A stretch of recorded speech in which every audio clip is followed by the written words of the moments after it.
Maqaa Abbaa, Ilma, Hafuura Qulqulluu, Waaqa tokkotti ni amannaa. Ameen. Waaqayyo Abbaa, Waaqa Ilmaa, Waaqa Hafuura Qulqulluu sadii tokko jennee ni amannaa. Ameen። በአብ ስም በወልድ ስም በመንፈስ ቅዱስ ስም በአንድ አምላክ እናምናለን። Biyya keessas ta'e biyya alaa taa'uudhaatiin kanneen nu daawwataa jirtan bakka lafa jirtanitti nagaa Waaqayyo isiniif haa baay'atu. Akkam jirtu, akkamiin sa'a kanaaf yeroo kana geessanii maqaan Waaqayyo keenyaa, fayyisaan keenya, qoricha keenya Yesuus Kiristoos maqaan isaa kan galateeffameef kan ulfaatee hunduma keenyaaf haa ta'u.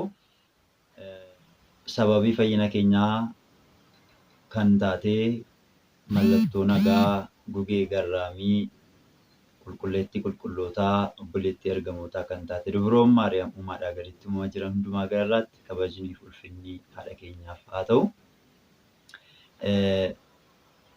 Ergamoonni Waaqayyoo guyyaa deemsa keenya irratti halkan yeroo ciisicha keenyaa nu eeguudhaatiif libsuu ijaatiif nurraatii kan gargar hin baane kabajni ulfinni maqaa isaaniitiif haa ta'u. Akka egaa ayyama Waaqayyoo ta'ee fuuldura keenyaa guyyootii soomii yookiis laguu fuuldura keenyatti dhufaa waan jiraniitiif guyyoon soomii kun yoom akka inni ta'e namoonni karaa sooshaal miidiyaa garaagaraatiin soomni fuuldura keenya jiru kun guyyaa yoomii akka inni ta'e kan inni eegalu ayyaanota fuuldura keenya jiran isin beeksisuudhaafidha jechaadha. Kanan dirqamee gara keessan dhufe. Kanaaf sagalee kana kan dhageessan hiriyoota keessaniif sheerii taasisuun dagatinaa kiristaanota mara akka qaqqabuudhaatii fi adaraan isiniin jedha. Egaa soomni fuuldura keenya jiru sooma Nanawweeti. Soomni Nanawwee kun egaa sooma kiristaanotni Nanawwee akka isaan fayyaniitii fi sooma labsamee sooma guyyaa sadiidhaaf sooma ayyaana sooma Faasikaa yookiin sooma guddaa fuuldura soomamuudha. Kunis guyyaa yoomiidha kan jedhuudhaatiif Gurraandhala torbadha kan eegalu jechaadha. Gurraandhala torba. Egaa guyyaan inni irra oolu guyyaa wiixataati. Wiixata Gurraandhala torba fuuldura keenya jirudha. Sattaansee sooma guddaatu jira. Soomni guddaan kun egaa sooma gooftaa keenya Yesuus Kiristoosidha. Sooma mana amantaa keenya keessa jiran yookiis laguu mana amantaa keenya keessa jiran keessaatii sooma guyyaa dheeraadhaaf soomamu wanta ta'eedhaatiif sooma guddaa jedhama. Kan biraan sooma duuka bootaa, sooma raajotaa kan caalu aangaan Waaqayyo kan sooma seera soomaa nuuf baase ofii isaatii kan soome waan ta'eef sooma guddaa jedhameeti kan waamamu. Soomni guddaan kun soomni yookiis Faasikaa yoomidha kan eegalu kan jedhuudhaatiif Gurraandhala 21. Gurraandhala 21 guyyaan irra eegalu guyyaa gaafa wiixataati jechaadha. Innis wiixata yookaan dafinoo jechaadha. Iddoo tokko tokkotti ayyaana sanyii jedhama. Iddoo tokko tokkotti dhiifama ayyaana sanyii otoo hin taane hojja duree jedhama. Hojja duree yeroo jalqabaatiif gara hojiitti kan deeman jechaadha. Hojja duree dafinoo akkas jedhamee waamama. Kanaaf wiixata hojja duree kana akka eegaludha Gurraandhala 21 soomni guddaa soomni Faasikaa. Ittaanuudhaan immoo sooma kana keessatti ayyaanonni gurguddoon jiran ayyaana Tulluu Ejersaa kan jedhamu dilbata irra kan oolu bitootessa 18dha kan inni kabajamu egaa. Isa kanas akka beektan jechuun barbaada. Sooma Faasikaa sana keessatti soomni guyyaan guddaan ayyaanni guddaan kabajameetiin kan oolu ayyaana Hoosaa'inaati. Ayyaana Hoosaa'inaa kana kan kabajamu eebila 9dha kan inni irra oolee guyyaa gaafa dilbatarradha. Ittaanuudhaatiin fannifamuu gooftaa keenya yookiis siqilat kan jennu jechaadha. Guyyaa inni irra oolee fannifamuu gooftaa keenya Yesuus Kiristoos eebila 14dha. Eebila 14 kun yoomirra oole isa jedhuudhaa fi guyyaa jimaataati kan wal nuun gaafachiisne. Yoomiyyuu guyyaan fannifamuu gooftaa keenya Yesuus Kiristoos guyyaan siqilatii kan nuti kabajnu guyyaa jimaataarra jechaadha. Eebila 16dha kan bara kana 2014 kun kan kabajnu. Inni ittaanu du'aa ka'uu gooftaa keenya Yesuus Kiristoos kan nuti kabajnu eebila 16dha. eebila 16.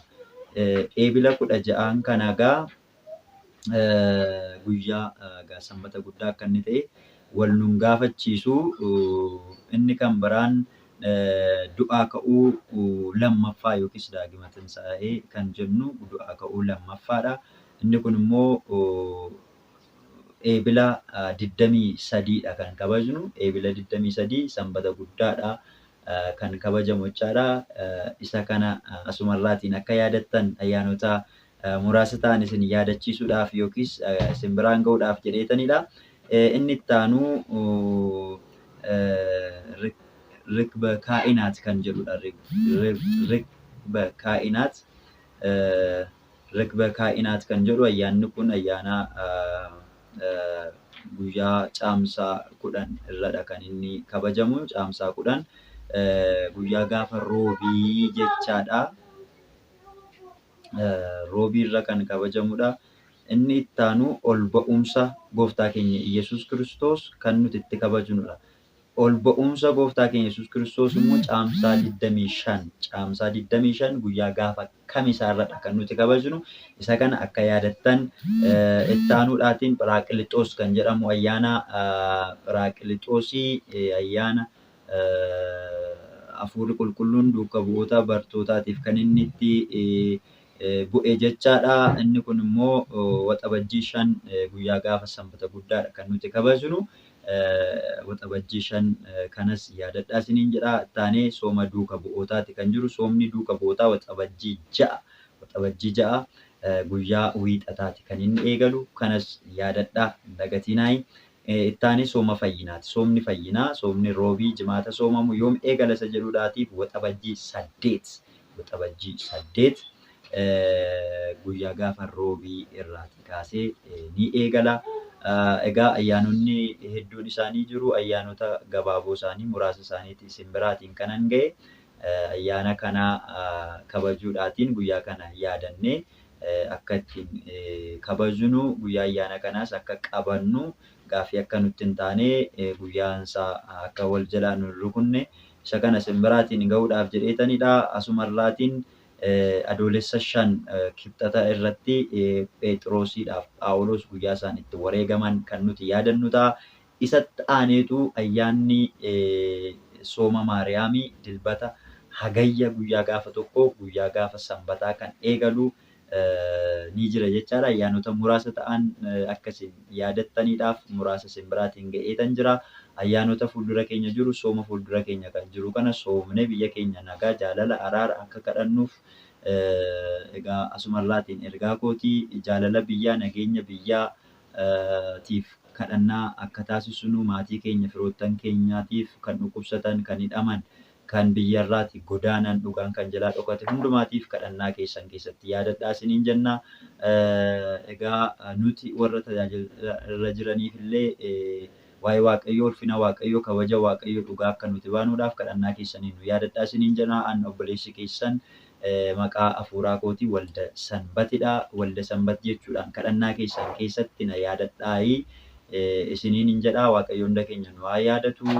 Arjummaa Waaqayyoo, araarsummaan Dubroo Maariyaam, eegumsa ergamootaa, eebbaa fayyaan irraa juutaa suuqni wareegamtoota hunda keenya irrayyuu oolee kan bule nuuf haa ta'u. Horaa bulaa dhiibanaa nagaadhaan tura.